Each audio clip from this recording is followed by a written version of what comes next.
Hi hello నమస్తే welcome to Sakshi cinema. నేను లిఖిత.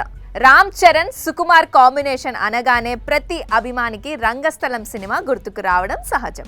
అయితే బాక్స్ ఆఫీస్ రికార్డ్ని తిరగ రాయడమే కాకుండా నటుడిగా రామ్ చరణ్ కెరియర్ను సరికొత్త శిఖరాలకు తీసుకెళ్లిన సినిమా అది. ఇప్పుడు మళ్ళీ ఇన్నేళ్ల తర్వాత వీరిద్దరి కలయికలో మరో భారీ సినిమా వస్తుందన్న వార్త మెగా అభిమానుల్లో సరికొత్త ఉత్సాహాన్ని నింపింది. ఈ ప్రెస్టీజియస్ ప్రాజెక్ట్ కోసం డైరెక్టర్ సుకుమార్ ఇప్పటికే స్క్రిప్ట్ వర్క్ అదేవిధంగా ఇతర ముందస్తు పనులను వేగవంతం చేశారు. మరోవైపు రామ్ చరణ్ ఇటీవలే దర్శకుడు బుచ్చిబాబు సనా తెరకెక్కించిన గ్రామీణ క్రీడా నేపథ్య సినిమా పెద్దితో భారీ విజయాన్ని అందుకున్నారు. థియేటర్లలో కాసుల వర్షం కురిపిస్తున్న ఈ సినిమా ఇప్పటి వరకు ఏకంగా 345 కోట్లకు పైగా వసూళ్లను సాధించి బాక్స్ ఆఫీస్ వద్ద సెన్సేషన్ సృష్టిస్తోంది.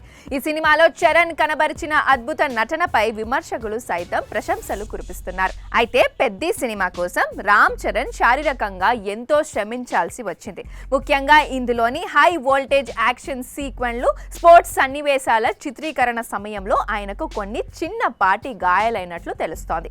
ప్రస్తుతం ఈ గాయాల నుంచి పూర్తిగా కోలుకునేందుకు చరణ్ సినిమాలకు లాంగ్ బ్రేక్ ఇవ్వాలని భావిస్తున్నట్లు ఫిలిం నగర్ సర్కిల్స్ లో గట్టిగా వినిపిస్తోంది. అంతేకాకుండా ఆయన ఒక చిన్న సర్జరీ కూడా చేయించుకున్నారని సమాచారం. సర్జరీ అనంతరం వైద్యుల సూచనల మేరకు కొన్ని నెలల పాటు ఆయన పూర్తి విశ్రాంతి తీసుకోనున్నారు. రామ్ చరణ్ పూర్తిగా కోలుకోవడానికి సమయం పట్టేలా ఉండడంతో సుకుమార్ డైరెక్షన్ లో ప్రారంభం కావాల్సిన క్రేజీ ప్రాజెక్ట్ షూటింగ్ ఇప్పట్లో మొదలయ్యేలా కనిపించడం లేదు. తాజా సమాచారం ప్రకారం ఈ సినిమా ప్రారంభోత్సవం జనవరి 2027కు వాయిదా పడే అవకాశాలు ఎక్కువగా ఉన్నాయని టాలీవుడ్ వర్గాలు అంచనా వేస్తున్నారు. ఒకవేళ ఇదే నిజమైతే వచ్చే ఏడాది వెండితెరపై మెగా పవర్ స్టార్ సందడి ఉండకపోవచ్చు.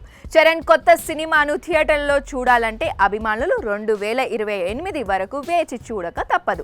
ఈ వార్త మెగా ఫ్యాన్స్ ను కాస్త నిరాశకు గురి చేస్తున్నప్పటికీ చరణ్ ఆరోగ్యం కంటే ఏది ముఖ్యం కాదని వారు భావిస్తున్నారు. అయితే ఈ సర్జరీ వార్తలపై కానీ, షూటింగ్ వాయిదాపై కానీ అటు మెగా కాంపౌండ్ నుంచి కానీ, ఇటు సుకుమార్ టీం నుంచి కానీ ఎలాంటి అధికారిక ప్రకటన వెల్లడవలేదు.